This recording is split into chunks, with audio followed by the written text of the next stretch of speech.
I'm Tracy Baxter with today's Record Newswatch. They took to the street again to show they have no intention of backing off from their battle against the controversial project under construction in the town of Minisink. Come on, guys.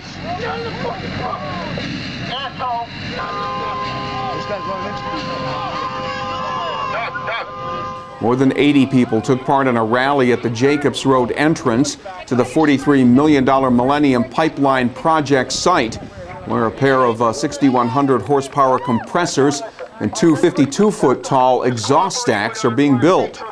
And the rally drew at least a dozen state troopers, called to the scene after a group of protesters blocked the path of trucks and banged on the vehicles as the drivers attempted to leave the work site. One man was detained briefly by law enforcement, and a woman needed medical attention following the encounter with the construction vehicles.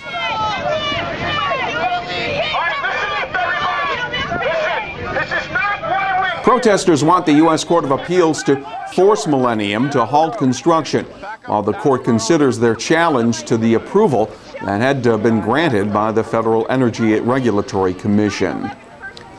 A delivery man for a Sullivan County-based energy company has been charged with felony grand larceny and falsifying business records. Monticello police filed those charges against 34-year-old Joseph Bellotti of Rock Hill, following an investigation into the theft of several propane tanks owned by Combined Energy Services in Monticello. Police say company management discovered that Bellotti, a company delivery man, stole the tanks, then made propane deliveries for the stolen tanks in return for cash. He then falsified company records in an attempt to conceal the unauthorized deliveries. Bellotti was released pending a March 8th court appearance. The felonies of grand larceny and falsifying business records are also the charges now being faced by Eldred School District Business Manager William Thornton, who was arrested following an investigation into the theft of $20,000 from a school district account. Police say Thornton stole the money by making a pair of illegal electronic transfers out of the district's account. The 49-year-old Monticello resident was released after posting $20,000 bond. 106. That's the number of guns that have been taken off the street and out of homes in Newburgh since the start of the county's gun buyback program. On Saturday, 5 handguns and 11 long guns were turned in during the latest buyback event, with another one coming up in Newburgh on March 16th at Street Rock Ministries. ShopRite gift cards are given to those who turn in a weapon. The buyback program ends March 18th. Guns can also be turned in to the Orange County Sheriff's Office in Goshen and the police stations in Newburgh, Middletown, and Port Jervis. Law enforcement officials justify the program by saying the guns turned in could potentially have been used in future criminal activity. He chose the Harness Racing Hall of Fame in Goshen to get his campaign off and running. On Saturday, former Assistant Orange County District Attorney and current Town of Deer Park Councilman David Hoovler officially kicked off his campaign to succeed current DA Frank Phillips, who is retiring at the end of the year. In a speech to Republican Party faithful, Hoovler said as the county's top prosecutor, his office would work to dismantle drug and gang activity in the county's urban areas while establishing strong lines of communication between his office and local law enforcement agencies. Hoovler could face competition within his own party. Another former assistant DA, Craig Brown, is reportedly considering a run. Meantime, Democrat attorney Michael Isger has said he will be a DA candidate. Will it complicate the debate? Governor Andrew Cuomo has been calling for a hike in the state's minimum wage to $8.75 an hour. Now, President Obama is pushing an increase in the national minimum wage to $9 an hour. Democrats in the state assembly have changed their minimum wage bill to reflect the president's proposal. But state Senate Republicans may back off on a state minimum wage vote and wait for the national discussion to play out.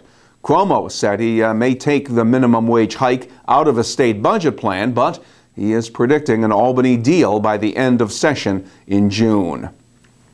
A number of families found the perfect way to observe the President's Day holiday today by paying a visit to Washington's headquarters in Newburgh, where General Washington established his military base of operations along the Hudson River back in 1782 and 1783 at the close of the Revolutionary War. Visitors could tour the grounds and buildings, see reenactors in period garb, and learn a little bit about what life was like for General Washington and his men. It was at his Newburgh headquarters where Washington rejected the idea of becoming king, and it was where Washington would create and award the Badge of Military Merit, what is now known as the Purple Heart.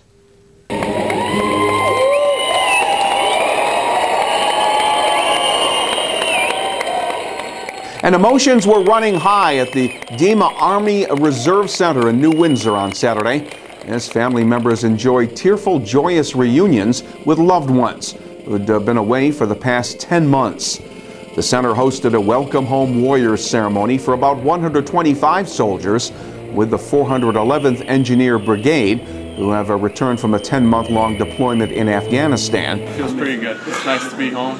Everybody's been very welcoming. Besides family members, the soldiers received a warm welcome home from an assortment of political and military officials, as well as Anita Padala, the director of the National Purple Heart Hall of Honor in New Windsor. It will warm up a bit tomorrow, but the rain in the Tuesday forecast could begin as freezing rain in some spots. Tuesday will be cloudy with showers by afternoon. The highs will be in the low 40s. Wednesday will be cloudy and colder with scattered flurries and temperatures in the mid-30s.